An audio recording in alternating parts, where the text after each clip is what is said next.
Olá a todos, estamos iniciando mais um episódio do programa Investigações sobre o Viver e hoje eu trago um tema que conecta cultura pop com mitologia, espiritualidade, esoterismo, psicologia. Eu vou falar sobre um personagem de história em quadrinhos e que também teve um filme cinematográfico, em breve vai ter uma continuação do filme, depois eu vou falar sobre isso, que é o Pantera Negra.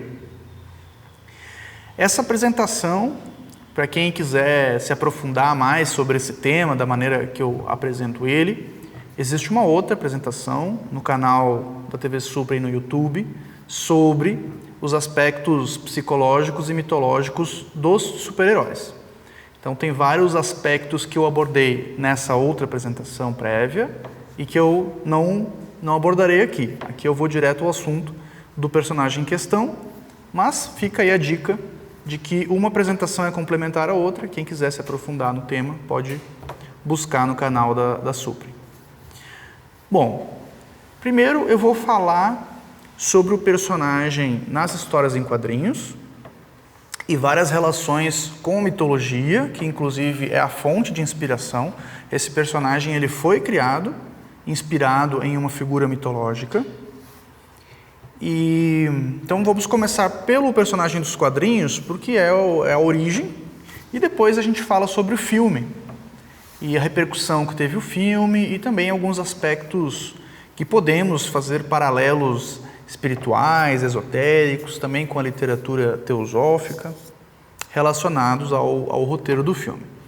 Para começar, a Pantera Negra, então, é um personagem da Marvel Comics, que é uma das duas maiores editoras nos Estados Unidos. Hoje pertence à Disney. A outra grande editora é a DC Comics, que pertence à Warner Brothers.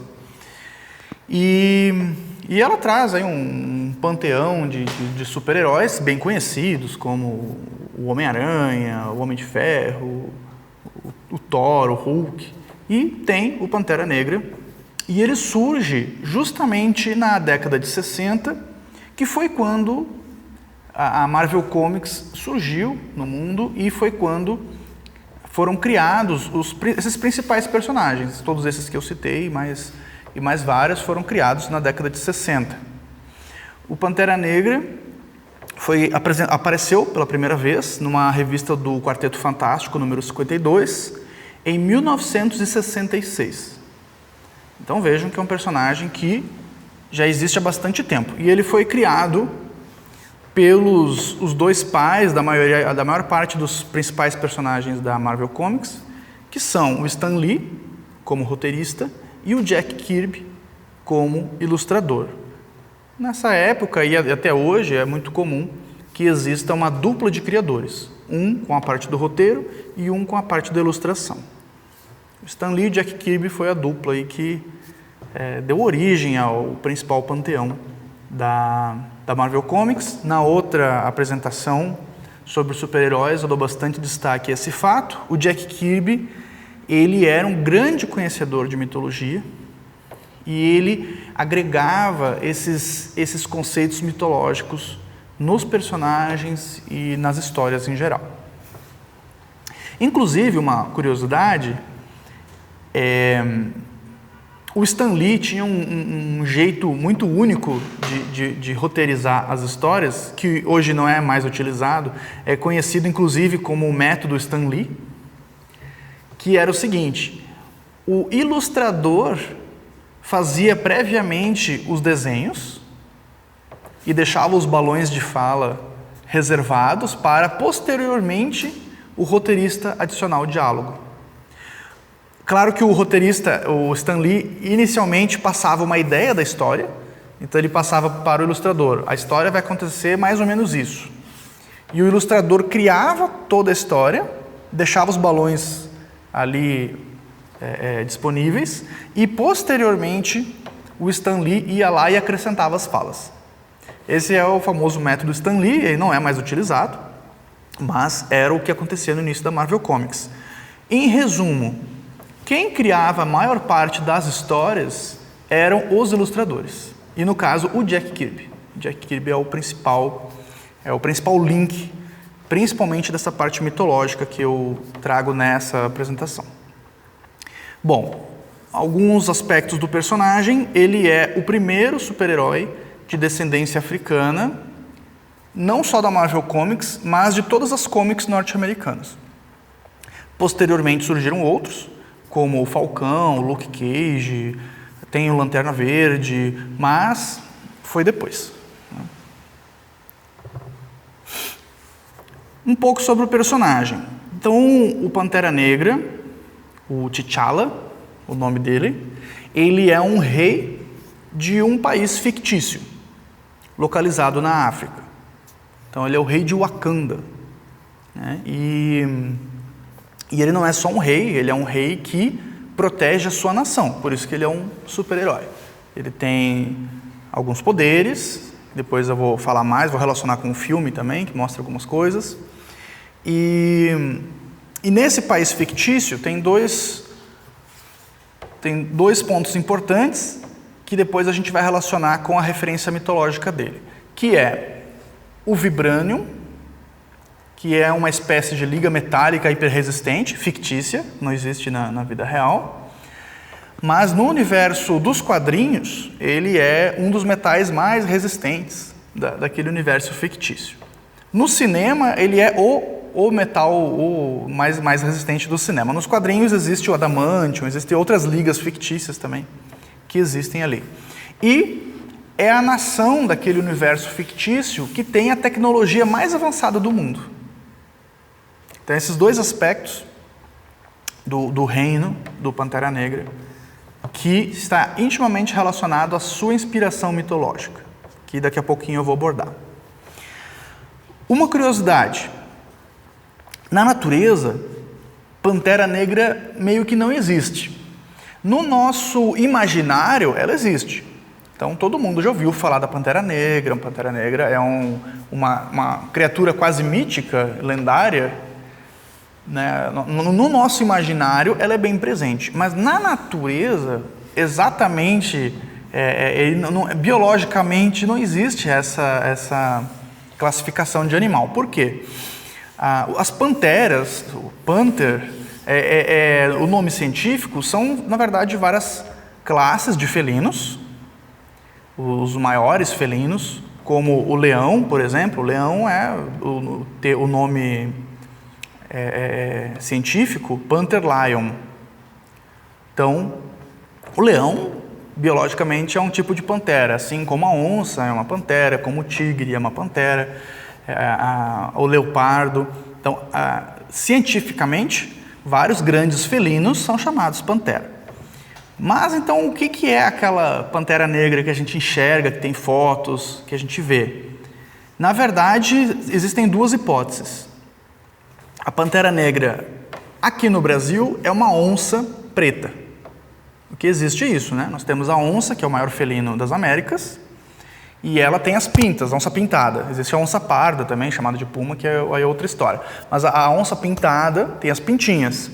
Quando essa onça nasce com muita melanina, essas pintas cobrem toda a pelagem e aí se chama de onça preta ou, popularmente, Pantera Negra. E na África, a Pantera Negra é um leopardo que também tem as pintas e ocorre o mesmo fenômeno. Então ele tem o corpo todo, a pelagem toda escura por causa desse excesso de melanina. É uma curiosidade. Então que a Pantera Negra em si, ela é mais uma figura do nosso imaginário do que do mundo real. Mas no nosso imaginário talvez seja o felino mais popular. Aí fica a popularidade equivalente ao leão, que também é uma figura bem simbólica para nós, a questão do Rei Leão, não só do filme. O Rei Leão, a representação dessa realeza do leão, você tem na astrologia, o leão também é bem presente. Bom, para iniciar alguns elementos místicos nesse personagem, a gente pode fazer uma relação com a questão dos animais de poder. Então existem várias tradições no mundo, o que se chama popularmente de xamanismo, ou xamanismo, já que existe vários tipos em todo lugar do mundo, São as religiões mais antigas da humanidade. Ou, academicamente, chamadas de religiões anímicas, não confundir com a interpretação que o movimento espírita dá para a palavra animismo. Academicamente, animismo significa outra coisa, significa contato com os seres da natureza. Então você tem essa questão dos animais de poder em vários personagens dos quadrinhos. Tem vários personagens que têm essa questão que o símbolo deles é um animal. E, curiosamente, alguns dos personagens mais populares nas histórias em quadrinhos têm essa característica. Nós podemos citar entre eles o Batman, da DC Comics. Para quem não sabe, o Batman é o personagem mais popular da DC Comics. Ele é a galinha dos ovos de ouro da DC Comics, é o Batman. E ele é um homem morcego. Né? Claro que ele não tem poderes de morcego, enfim. Mas é o símbolo dele, é o totem dele, é o animal de poder. Outro personagem muito popular, o Wolverine. Wolverine é uma palavra indígena para carcaju. Carcaju é um bichinho carnívoro, pequenininho, bem agressivo, que foi usado ali como símbolo. Então vejam, né, o Wolverine, ele tem um nome indígena. Então você vê que já também está relacionado a essa questão os povos indígenas têm muito forte essa questão com o xamanismo, ou aqui no Brasil as pagelanças, tradição dos pajés, que no mundo é conhecido como tradição dos xamãs. Então vejam que isso já é presente nos quadrinhos. O Homem-Aranha também tem o seu animal de poder, a aranha, a qual ele tem os poderes. E o Homem-Aranha, por sua vez, é o personagem mais popular da Marvel Comics. Na verdade, o Homem-Aranha é o super-herói mais popular de todos. Ele é a galinha dos ovos de ouro da Marvel Comics. Ele sustenta a editora praticamente. Isso não digo só na venda de história em quadrinhos, mas principalmente licenciamento. Então você vende brinquedos, roupa, toalha, enfim. E o Pantera Negra segue nessa mesma linha. Então ele tem os poderes desse animal que é mais mitológico do que propriamente real. Então vamos para a inspiração mitológica do Pantera Negra. Ele foi criado, inspirado no quê? Ele foi inspirado diretamente em um orixá africano muito cultuado no Brasil, que é o orixá Ogum. Ogum, que aqui no Brasil é o segundo orixá mais cultuado do Brasil. O orixá mais cultuado é Iemanjá. Ogum, que é relacionado no sincretismo religioso a São Jorge. Então ele é muito popular por todos esses aspectos. É o orixá patrono do Rio Grande do Sul, por exemplo, minha terra natal, né? E também da cidade que eu sou natural, Caxias do Sul, por causa da questão do polo metal mecânico, também é o orixá patrono. Então vamos fazer alguns paralelos, vamos entender como que esse orixá inspira a criação do personagem. Quais características do orixá estão nessa personagem. O que é algo bem interessante para nós, brasileiros, principalmente, porque o Brasil é o maior país de culto aos orixás do mundo. Então vejam que a gente está analisando algo que é bem familiar ao povo brasileiro. Bom, para começar, Ogum é um orixá guerreiro. Esse é o principal aspecto, o aspecto mais conhecido dele, por isso que ele é relacionado a São Jorge também, que é o santo guerreiro. E ele, seguidamente, o pessoal faz paralelos com Ares, com Marte, as divindades, embora ele ele é muito mais complexo que isso, e eu vou apresentar alguns aspectos que talvez não sejam tão conhecidos pelo grande público. Ogum é um orixá guerreiro. O Pantera Negra é um rei guerreiro. Então vejam que ele também, como super-herói, ele enfrenta o perigo. Ele é um rei, mas ele não manda os súditos dele defender ele. É ele mesmo que vai para a guerra e vai para a batalha, assim como Ogum. Ogum, na mitologia, ele se torna rei da cidade de Ifé. Acho que muitas pessoas já ouviram esse conto, a cidade de Ifé. Na mitologia africana, os orixás eles viveram na terra. Essa é a crença raiz. Então, se acredita, quem é dessas religiões, acredita que Ogum viveu na terra e que Ifé foi uma cidade que existiu na África. Wakanda, que é o país fictício do Pantera Negra, também fica na África e também é governada por esse rei guerreiro. Vejam que a inspiração é direta, né? É muito, muito semelhante. Mas Ogum também tem outras características e que se refletem no Pantera Negra. Por exemplo, Ogum, ele também é o orixá ferreiro. Ele é o orixá que dá para a humanidade o aço, semelhante ao Hefesto da mitologia grega. O Pantera Negra tem essa questão do vibranium, que a gente até pode relacionar. O vibranium, ele tem essa questão ele é um metal que ele reage a vibrações. Isso também é algo presente nas tradições religiosas de matriz africana, que é a questão da vibração da pessoa, a vibração do orixá, também pode ser relacionado com o aspecto. E é uma liga metálica super resistente. Então vejam que Ogum domina o aço, dá a técnica da forja para a humanidade na mitologia. E o Pantera Negra domina essa tecnologia. A roupa dele é toda protegida pelo vibranium. Eles fazem roupas, né, dessa liga metálica fictícia hiper resistente. Então vejam como ele é um rei guerreiro e que também dominou a forja do aço. Outra característica, Ogum, por trazer para a humanidade a forja do aço, ele possibilita que a humanidade deixe de ser nômade. Porque a humanidade ela foi nômade durante milhares de anos e aproximadamente há 10 mil anos atrás, quando surge o advento da agricultura, a humanidade começa a ter a possibilidade de se estabelecer em locais graças à agricultura, abundância de alimentos, etc. E isso só é possível através da forja do aço. Então, Ogum possibilita a forja do arado, possibilita para a humanidade se estabelecer em cidades. Então, o Ogum também é um orixá da técnica e da tecnologia, e é um orixá civilizatório.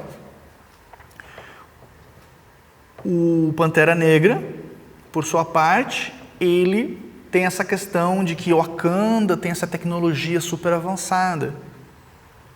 Então vejam que ele é um super-herói também civilizatório. Ele ensina para o resto do mundo uma tecnologia mais avançada. Inclusive isso aparece no filme, depois eu vou falar mais para frente.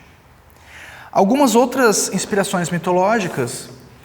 Nos quadrinhos, o Pantera Negra é casado com uma outra super-heroína, que é a Tempestade dos X-Men.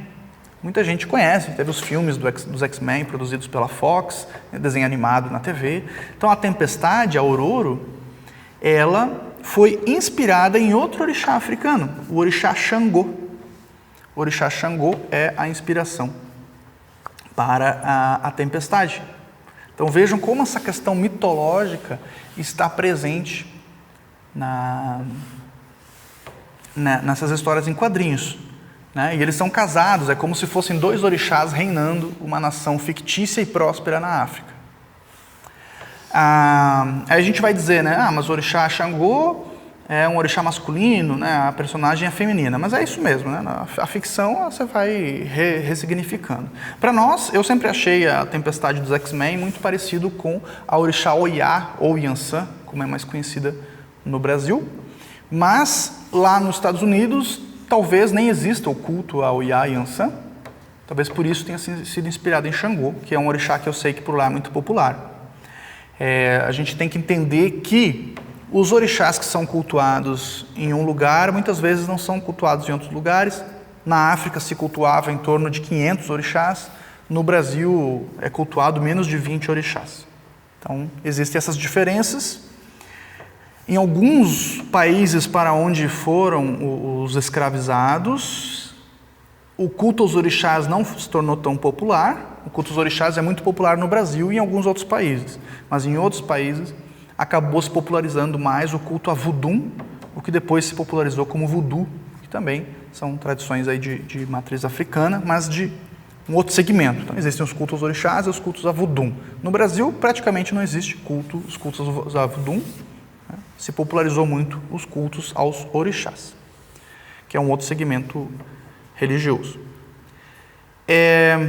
Outra inspiração mitológica, isso aparece no filme também, então agora eu já estou relacionando o filme. Claro que todos esses aspectos, a maioria aparece no filme, menos o casamento dele com a tempestade. Isso não tem no cinema. Em Wakanda, eles cultuam uma deusa egípcia, o Egito, que também fica na África, outra divindade africana, que é a Bastet.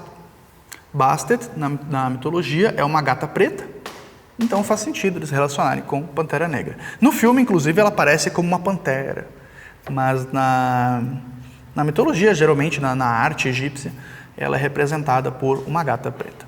Então, só para dizer o quanto de mitologia tem presente nas histórias do Pantera Negra, tanto nos quadrinhos quanto no cinema. Tem muitos elementos. Falando sobre o filme, então, linkando com o filme, o primeiro filme do Pantera Negra, ele teve o seu lançamento em 2018, relativamente recente, não faz tantos anos, e ele foi um sucesso de público e de crítica. Eu vou trazer aqui alguns números, só para a gente ter uma ideia. Então, a bilheteria do Pantera Negra ultrapassou 1,3 bilhões de dólares. Para a gente ter uma ideia, os filmes que ultrapassam 1 bilhão de dólares são um grupo pequeno de filmes. São poucos filmes que ultrapassam essa marca. Por exemplo, os filmes lançados esse ano, em 2022, eu acho que só o Top Gun que passou essa marca de 1 bilhão. Top Gun, que fez muito sucesso com Tom Cruise. Dos outros filmes, mesmo os filmes de super-heróis, que hoje são bem populares, o Doutor Estranho, Thor, mesmo esses filmes não ultrapassaram a marca de 1 bilhão. Então vejam que não é todo filme que ultrapassa, mesmo quando são filmes de grandes produtoras, mesmo quando são filmes de super-heróis, que é super popular hoje em dia, muita gente vai assistir, mesmo assim ultrapassar a marca de 1 bilhão é bem difícil. E o Pantera Negra ultrapassou 1,3 bilhões de dólares. Então, ele foi um grande sucesso de cinema. Essa é uma característica. Ele foi aclamado pelo público e pela crítica, como eu já tinha dito. Ele foi indicado a 7 Oscars, o que também não é comum em filmes de super-heróis. Inclusive, há bastante preconceito da própria academia com filmes de super-heróis. Há vários diretores renomados de cinema que criticam o gênero de super-heróis, dizem que são filmes tudo igual e etc. Então, por ele ter sido indicado a 7 Oscars, quer dizer que ele é um filme fora da curva desse segmento. Um filme que acima da média em sua qualidade. Ele foi indicado ao Oscar de melhor filme, melhor trilha sonora, melhor figurino, canção original, mixagem de som, edição de som e direção de arte. Ele tem uma estética muito bonita. Ele traz essa questão das cores e da música com influência africana, muito bonito. E ele venceu 3 categorias do Oscar, o que também não é comum em filmes de super-heróis. Ele venceu figurino, direção de arte e trilha sonora, que é bem fantástica a trilha sonora do filme.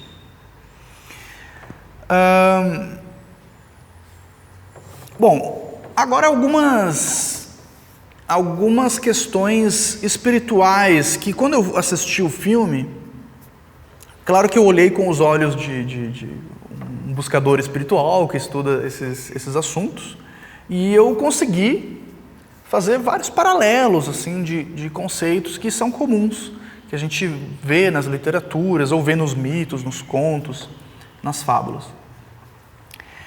Primeiro que no cinema foi apresentado da seguinte maneira, eu não sei agora, eu não tenho certeza se nos quadrinhos é apresentado da mesma maneira, mas no cinema foi apresentado que o vibranium, esse metal indestrutível, que é o que torna o país de Wakanda próspero e tão poderoso e tão tecnologicamente avançado, ele é um meteoro que caiu na Terra. Então veja essa questão de algo que veio do céu, algo que veio das estrelas. A gente tem muito presente na mitologia.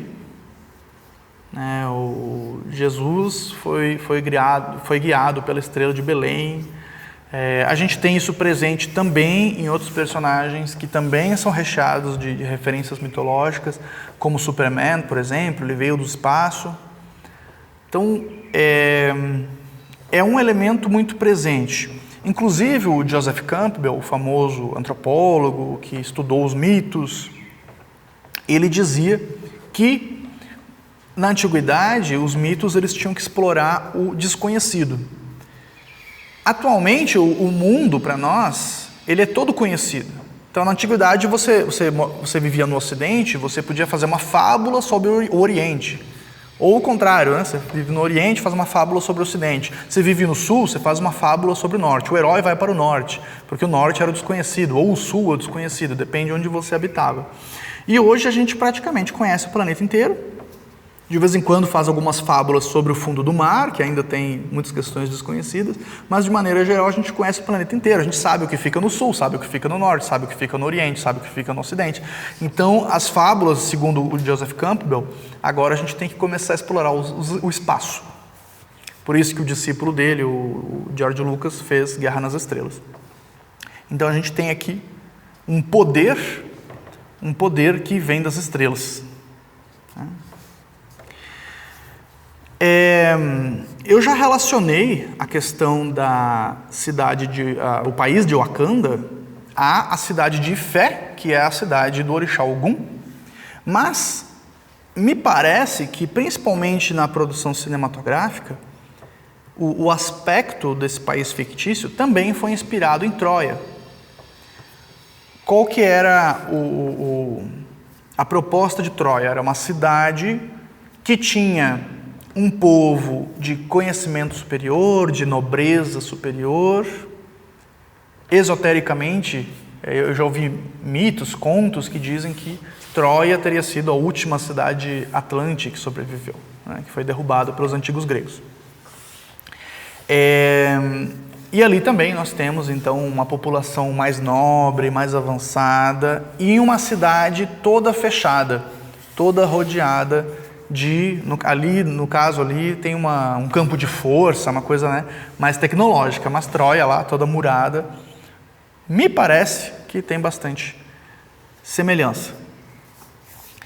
Na história do cinema, você tem a jornada do vilão, que é o Killmonger, e ele me parece bem inspirado em Hamlet, assim como outras histórias fictícias produzidas pela Disney, o próprio Rei Leão é inspirado em Hamlet também, que basicamente é a história de uma criança que tem o pai assassinado pelo tio e depois busca vingança. Essa não é a história do Pantera Negra, do protagonista do filme, mas é a história do vilão do filme. O vilão do filme era uma criança que teve... Isso é spoiler, mas o filme é de 2018, então já é bem antigo. Era uma criança que o pai foi assassinado pelo tio, que era o pai do Pantera Negra, era o Pantera Negra anterior. E ele tem essa jornada em busca de vingança. Então, só para dizer que me parece que teve uma inspiração também em Hamlet. Sobre as plantas de poder. Existem várias tradições no mundo, principalmente essas tradições mais antigas, essas religiões anímicas, ou xamanismos, ou pagelanças. Inclusive no próprio Brasil, você tem as pagelanças amazônicas, muitas que se popularizaram no ambiente urbano, como Santo Daime, Barquinha, etc. E você tinha, inclusive, na Índia, os antigos rishis da Índia, você lê sobre Inclusive, eu já li em materiais acadêmicos que o que conectou, alguns aspectos que conectaram os arianos que migraram para a Índia e os antigos dravidianos, que acabaram se misturando e formando a população atual da Índia, dravidianos que já habitavam aquela região. O que conectou eles foram algumas crenças religiosas em comum, inclusive a prática do consumo do soma. O soma era uma bebida mágica que se utilizava. Hoje há evidências acadêmicas de qual era o cogumelo que se utilizava para produzir essa bebida mágica, esse enteógeno, como dizem. Na história do Pantera Negra também existe essa relação com plantas de poder, que é algo bem presente nessas tradições mais antigas. Então tem uma flor que eles consomem, que ela foi, inclusive, quando conta a história de origem do primeiro Pantera Negra, milhares de anos atrás, era o xamã da tribo, eram tribos que guerreavam naquela região, e o xamã, que era justamente a pessoa que tinha essa visão espiritual mais acurada, foi quem descobriu a planta de poder e se tornou o primeiro Pantera Negra. Então, a relação entre os Panteras Negras, o que dá o poder para eles, quais são os poderes? Força superior, velocidade, sentidos aguçados, etc.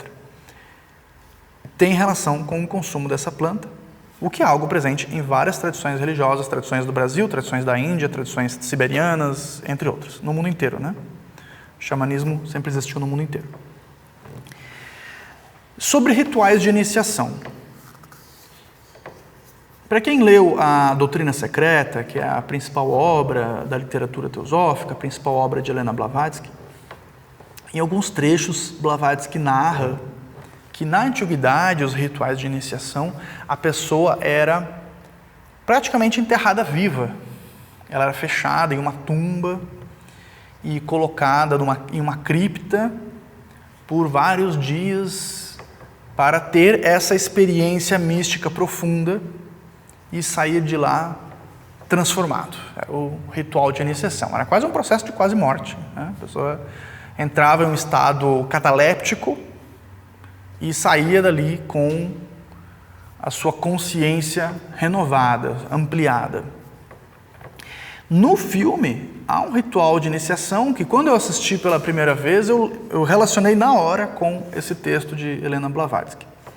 O personagem, quando ele se torna o Pantera Negra, oficialmente, depois de um ritual onde tem uma luta, eles têm uma luta onde ele é oficializado o rei.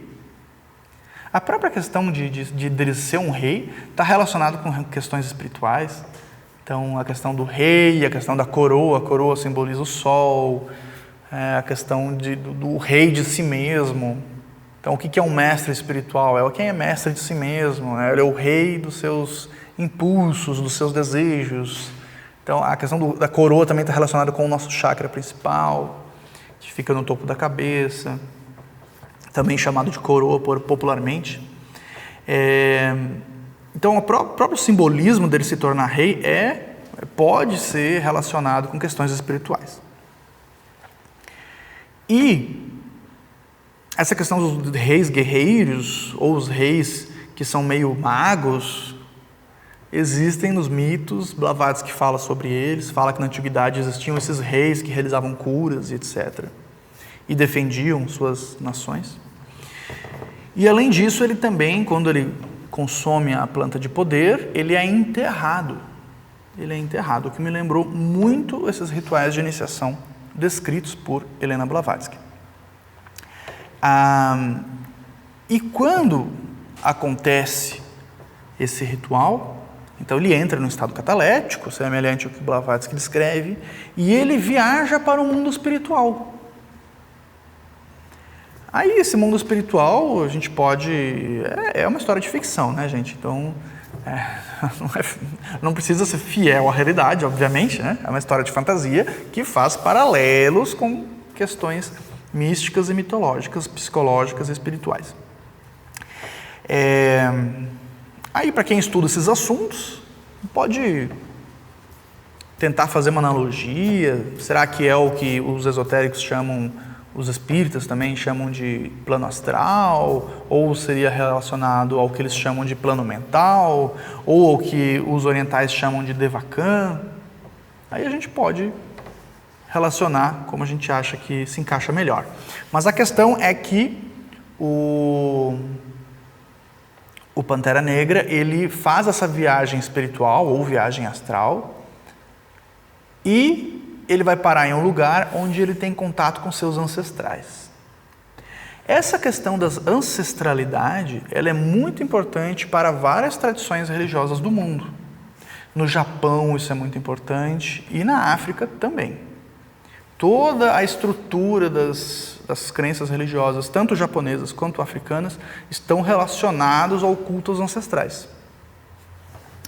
E lá ele vê os ancestrais e os seus ancestrais estão em forma de pantera, que é o animal de poder dele, o animal de poder do clã dele.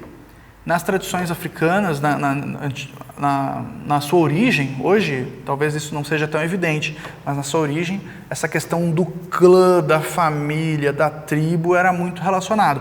Inclusive os orixás eram orixás regionais. Então, conforme no grupo familiar que você nascia, na tribo que você nascia, no clã que você nascia, você ia ser filho de determinado orixá. Hoje aqui no Brasil foi ressignificado e é diferente. Mas, originalmente, era isso.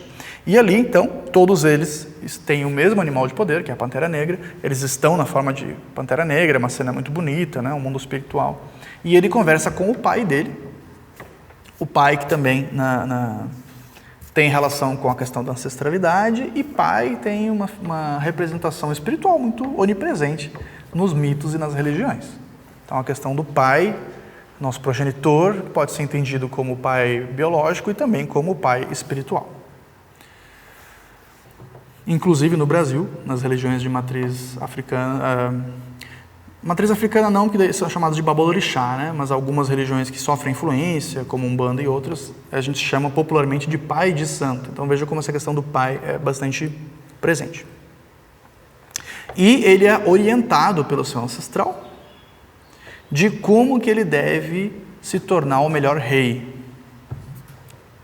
De novo, a questão do rei está relacionado com questões de realização espiritual, iniciação, etc. Alguns outros elementos presentes no filme. Eu achei bem interessante que no final do filme, então, esse país fictício de Wakanda, ele tem uma tecnologia superior, ele é um país mais próspero que todos os outros, justamente por ter essa tecnologia escondida, esse metal super valioso. Eles têm um minério super valioso, eles mineram lá o asteroide que caiu, que está embaixo de Wakanda. E, no final do filme, mostra que eles iniciam, então, uma espécie de ajuda humanitária. Eles vão para um bairro pobre dos Estados Unidos, onde eles querem criar um centro de auxílio, de educação e assim por diante. Então vem essa questão da solidariedade, do altruísmo, do trabalho voluntário, do trabalho social. O que eu achei muito interessante e também dá para a gente relacionar com conceitos de teosofia prática, por exemplo. Então, se a gente pensar qual é a prática espiritual no mundo, é justamente isso, é você ajudar a humanidade com as ferramentas que você tem disponíveis. Então, além de elementos mitológicos, há também alguns aspectos ali no filme que podem nos ajudar a relacionar com questões práticas. Uma informação que é recente e eu achei muito relevante de trazer, eu já havia realizado essa apresentação em outros canais e essa informação ainda não havia surgido. Eu achei bem interessante de trazer hoje. Que a revista Rolling Stones, faz lista de tudo, lista dos melhores filmes, lista dos melhores tudo, né? Eles gostam, melhores bandas, etc. E eles fizeram uma lista dos melhores filmes de super-heróis e o Pantera Negra ficou em primeiro colocado. Aí muitos podem pensar, né? Mas não é o meu filme favorito. Tudo bem, cada um de nós tem, né? Gosto não se discutem, dizem, né? Então, cada um de nós tem seus filmes favoritos, isso é natural. Mas por que será que a revista elegeu ele como o filme mais importante de super-heróis de todos os tempos? Eu pesquisei sobre quais os critérios que eles usaram, eu não encontrei detalhadamente quais foram os critérios, mas eu encontrei algumas descrições, alguns elementos que podem nos ajudar a entender. Então dizem que o filme foi muito elogiado pela sua estética afrofuturista, foi assim que foi descrito. Então, como eu disse, né, a questão dos figurinos, da estética do filme, foi algo bem significativo para a época. Continua sendo significativo, o filme é recente e não existem produções tão semelhantes. Descrita como gloriosa e linda. O protagonista e o antagonista, que foi interpretado pelo Michael B. Jordan, ambos foram aclamados pelo artigo da revista Rolling Stones, além de destacarem o fato de que o Pantera Negra traz mais do que entretenimento, né, com reflexão e um retrato do mundo real. Então, como eu disse, o Pantera Negra ele traz algumas questões do mundo mesmo.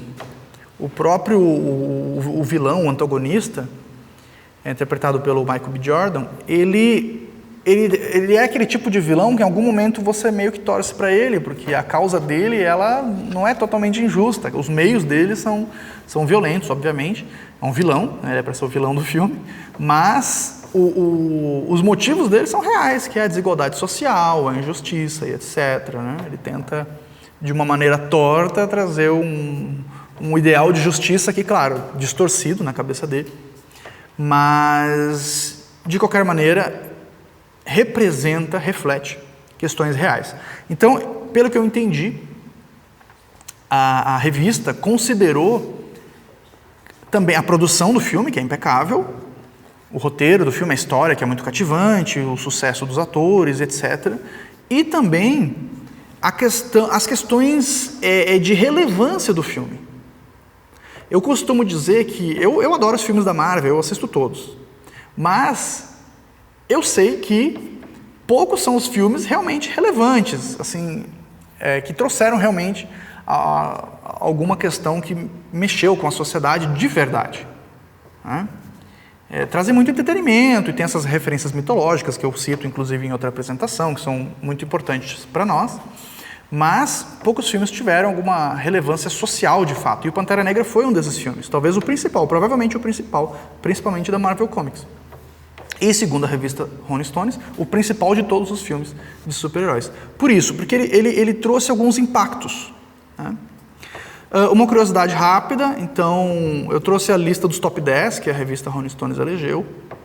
Pantera Negra em primeiro lugar, Homem-Aranha 2 de 2004 em segundo, Logan de 2017 ficou em terceiro, Vingadores Ultimato em quarto, Super-Homem de 1978 em quinto, Homem-Aranha no Aranhaverso, que é uma animação, e que é muito boa, por sinal, de 2018 também, ficou em sexto, Batman, o Cavaleiro das Trevas, de 2008, ficou em sétimo, Thor Ragnarok ficou em oitavo, Mulher Maravilha, de 2017, ficou em nono, e Os Incríveis, da Pixar, também outra animação, ficou em décimo, de 2004. É só uma curiosidade. Representatividade. Essa foi uma questão importante no filme, que provavelmente foi um dos critérios da revista Rolling Stones para eleger ele como tão relevante, como o filme mais relevante de super-herói. O que quero dizer com isso?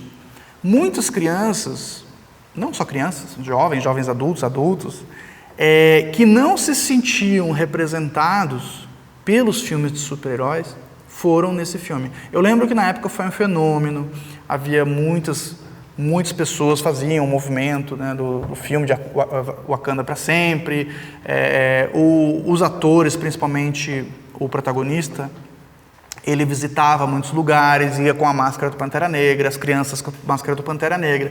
Eu lembro de muitos eventos nesse sentido. Então, porque o cinema, ele serve para várias finalidades, obviamente, como a arte, ela é entretenimento, mas ela também não é só isso. Ela serve também para nos inspirar, que a gente possa se espelhar. Por exemplo, eu eu jogo videogame, eu consumo muita cultura pop. Nos jogos de videogame, geralmente eu seleciono personagens do sexo masculino. Por quê? Porque eu sou do sexo masculino e eu me sinto representado. Isso não quer dizer que eu não escolha personagens femininas, mas escolho também, mas em menor quantidade. Porque a gente tenta, é natural do ser humano, você se identificar com o que é mais parecido com você. Então, essa questão da representatividade, de ter personagens de todas as etnias, de todos os gêneros, orientais, a gente sabe que o mundo cinematográfico norte-americano, ele sempre teve uma questão de discriminação muito evidente. Isso não só com as pessoas de descendência africana, mas também, eu sempre cito o caso do Bruce Lee. O Bruce Lee, que ficou conhecido inicialmente pelo seriado do Besouro Verde, onde ele interpretava um chofer, que era o Catu, e o Catu sempre usava máscara. O Besouro Verde também usava máscara, mas de vez em quando tirava. O Catu raramente aparecia sem máscara, porque o diretor da série dizia que ele era asiático demais para aparecer na televisão. Então a questão do racismo, ela é muito evidente no cinema. Não só no cinema, no Brasil acho que é mais evidente ainda, né? Você tem pouca representação de personagens de outras etnias que não sejam brancas. Isso é muito evidente. As oportunidades para atores de outras etnias é muito menor. Então, eu já ouvi, inclusive, recentemente, nesses grupos, nesses fóruns de rede social, que são bem tóxicos, geralmente, eu vi um argumento de que o cinema não contratava tantos atores de descendência africana porque dava menos lucro. Uma coisa absurda, né? Como se o racismo não existisse. O Pantera Negra está aí, um filme que fez 1,3 bilhões de dólares, um extremo sucesso, com a maioria dos seus personagens, seus atores de descendência afro-americana. Então, mostrando que essa teoria não se aplica, que sim, dá muito lucro, é um nicho de mercado inclusive carente, e que só não existem mais filmes nesse formato, infelizmente, devido ao racismo da indústria cinematográfica e do mundo em geral, né? Então, Pantera Negra também teve esse papel de quebrar tabu. Acho que isso contou bastante para que a revista Rolling Stones elegesse ele como o filme mais relevante de super-heróis. Agora, falar um pouquinho, assim, para fechar a apresentação, falar um pouquinho sobre o ator que fez o Pantera Negra, o protagonista, o Chadwick Boseman. Essa é a parte um pouquinho mais difícil de falar, assim, para mim, né? É que o Chadwick, ele era um super-herói na vida real, primeiro. Ele fazia visitas, principalmente depois que ele ficou conhecido pela Pantera Negra, as pessoas veem ele como um super-herói da Marvel, apareceu no filme dos Vingadores, né? Então, para as crianças, aquilo ali é algo incrível, né? Para os adultos também, né? Para as crianças, mais impactante ainda. E ele fazia visita a hospitais, onde tinha crianças lutando com fazendo tratamento contra o câncer, lutando contra o câncer. Então ele visitava esses hospitais, levava presentes, e isso é sempre bom, né? A gente sabe que quando nós estamos doentes, quando nós estamos tentando se recuperar de alguma enfermidade, quanto mais deprimidos a gente ficar, quanto o nosso psicológico, o nosso emocional enfraquece o nosso sistema imunológico, a nossa capacidade de recuperação. Então, foi sim um super-herói em vida real, porque foi lá e deu alegria, né? Nem que seja por um instante, esperança para crianças que estavam passando por um momento de grande dificuldade. A gente sabe que isso ajuda na recuperação. E agora a notícia, né, mais triste é que o Chadwick, ele quase ninguém sabia, mas ele, enquanto fazia os filmes da Marvel Comics, ele participou do Capitão América Guerra Civil, depois fez o filme do Pantera Negra, depois participou de 2 filmes com os Vingadores, Vingadores Guerra Infinita e Vingadores Ultimato. E, durante todo esse período, ele lutava contra o câncer. Ele tinha um câncer já há 4 anos, ou seja, quando ele fez todos esses filmes, ele já estava no tratamento contra o câncer. Pouca gente sabia, nem dava para perceber, pelo porte atlético dele e tudo mais, pelo bom humor, pelo carisma dele. Ele não deixava transparecer. Ele tinha um câncer no colo desde 2016 e ele veio a falecer em 2020. Bem no período do início da pandemia. Veio essa notícia que pegou muitos fãs de surpresa, inclusive eu. Na época eu lembro que eu fiquei bem transtornado com essa notícia, ninguém esperava, né? Como é um super-herói que nos abandonou de verdade. Diferente de quando o super-herói morre no filme, mas o ator está vivo e bem, né? Então é diferente. Ele nos abandonou mesmo. Inclusive, a morte dele vai ser mostrada no próximo filme, ninguém sabe como ainda, mas eles não vão substituir o ator. Achei bacana essa postura do estúdio, né? Eles não vão colocar simplesmente um outro ator para substituir ele. Vai ser dada alguma explicação de que o personagem faleceu naquele universo fictício do cinema. Ainda ninguém sabe exatamente como isso vai acontecer. E o personagem vai ser substituído por outro Pantera Negra, que também ninguém sabe quem é, né? Vai ser um outro personagem, né? Não vai ser outro ator com o mesmo personagem. Algum outro personagem vai assumir o manto do Pantera Negra. E ninguém sabe ainda se vai ser a irmã dele, se vai ser outro personagem. Qual será, né? Que vai ser outro, todo mundo sabe, né? Ninguém sabe qual será. Então a gente teve esse adeus. E eu lembro, a primeira fala do Pantera Negra no cinema que me tocou foi no filme do Capitão América Guerra Civil, que foi o primeiro filme que ele apareceu, quando ele perde o pai e a Viúva Negra, interpretada pela Scarlett Johansson, ela tenta consolar ele e ele responde o seguinte: na minha cultura, a morte não é o fim, é mais um ponto de partida. Então eu lembro que isso me tocou na época porque isso me representou. Acho que todas as pessoas que são adeptos de uma cultura espiritual, que acreditam que existe algo além, elas vivem assim, né? Aqui no Brasil, que o Brasil é um país super religioso, que inclusive com o culto aos orixás, que é a inspiração do Pantera Negra, né? E também de outras tradições espirituais, adepto de várias tradições espirituais, e que realmente, para a nossa cultura, para quem acredita, a morte não é o fim. Então eu me senti super representado. Eu acho que o povo brasileiro, de maneira geral, é representado por essa fala. E isso está no filme, e isso também, eu acho que essa fala confortou muito também os fãs do ator, de pensar nisso, né? De pensar que não, na cultura dele a morte não é o fim, né? Algo continua. Ele ainda está por aí, nos protegendo, nos defendendo, né? Como super-herói. Para fechar, então, o próximo filme do Pantera Negra vai ser lançado, a previsão é esse ano, 2022. A previsão é para novembro. Eu digo previsão porque durante esse período pandêmico muitas produções acabam sendo reagendadas, há atrasos, etc. Mas acredito que esse ano será lançada a continuação.